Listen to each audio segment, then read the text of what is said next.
Everyone, welcome back to Madhu series world.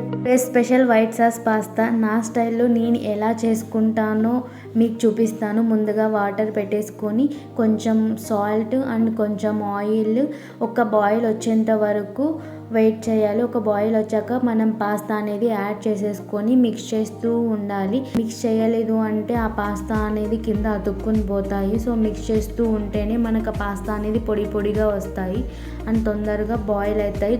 Boil అయ్యాక strain చేసి పక్కన పెట్టేసుకోండి.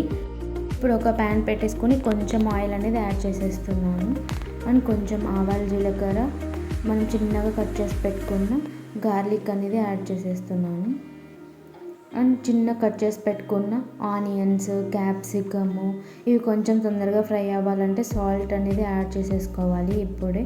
సో కొంచెం అలా ఫ్రై చేసేసేయాలి అండ్ ఒక హాఫ్ టేబుల్ స్పూన్ అంతా రెడ్ చిల్లీ పౌడర్ యాడ్ చేస్తున్నాను స్పైసీ కోసం అండ్ ఇవి పక్కన పెట్టేసుకోవాలి. ఇప్పుడు అదే ప్యాన్లోకి కొంచెం గీ లేదా బటర్ లేదా అది కూడా లేదు అనుకుంటే మీరు ఆయిల్ అయినా యూజ్ చేయొచ్చు. నేను వచ్చేసి ఇక్కడ గీ యూజ్ చేస్తున్నాను. ఒక 2 టేబుల్ స్పూన్ అంతా మైదా అండ్ 1 టీ స్పూన్ అంతా కార్న్ఫ్లవర్ యూజ్ చేస్తున్నాను. ఇక్కడ కొంచెం అలా ఫ్రై చేసేసేయాలి. మైదా, కార్న్ఫ్లవర్ అంతా కూడా కొంచెం అలా లూజ్గా ఉండాలి, లిక్విడ్ టైప్గా. మీరు ఇలా కలుపుతూ ఉంటేనే అది చూసారా ఇలా అవుతుంది, కొంచెం లిక్విడ్గా. సో ఇలా బాగా మిక్స్ చేసేసేయాలి ఉండలు లేకుండా. మనకి తొందరగా మిక్స్ అయిపోతాయి మిల్క్లో. మనకు ఉండలు ఉంటే కొంచెం టైం పడుతుంది. ఇప్పుడు మిల్క్ అనేది యాడ్ చేసేసుకుంటున్నాను. మనకి ఇక్కడ 3 గ్లాసెస్ అంతా పాస్తా ఉంటే ఒక 3 to 4 గ్లాసెస్ అంతా మిల్క్ పడుతుంది. నాకు కొంచెం క్రీమీగానే ఇష్టం, సో అందుకనే నేను మిల్క్ కొంచెం ఎక్కువగా యాడ్ చేశాను. యాక్చువల్లీ ఇది నార్మల్ మిల్క్, సో అందుకనే అంత మిల్క్ పడుతుంది.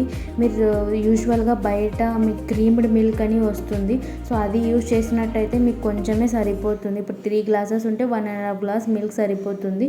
కొంచెం ఇక్కడ సాల్ట్ యాడ్ చేశాను అండ్ చిల్లీ ఫ్లేక్స్, కొంచెం అరగానో మాత్రం మిస్ చేయకండి. అది వేస్తేనే కొంచెం ఫ్లేవర్ ఇంకొంచెం ఎన్హాన్స్ అవుతుంది అండ్ టేస్ట్ కూడా చాలా బాగుంటుంది.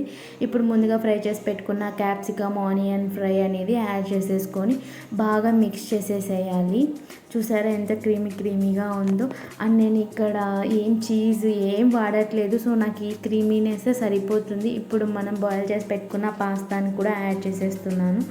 బాగా మిక్స్ చేసేసేయాలి. కావాలనుకుంటే ఒక చీజ్ స్లైస్ కూడా ఈ టైంలో యాడ్ చేసేసుకోవద్దు. లాస్ట్ మేము దింపేస్తాం అనేటప్పుడు యాడ్ చేసుకొని మిక్స్ చేసుకొని సర్వ్ చేసేసుకుంటే సూపర్ ఉంటుంది. అండ్ మీరు ట్రై చేసి నాకు కమెంట్ చేయండి. Don't forget to like, share and subscribe to Madhu series world. Thank you for watching.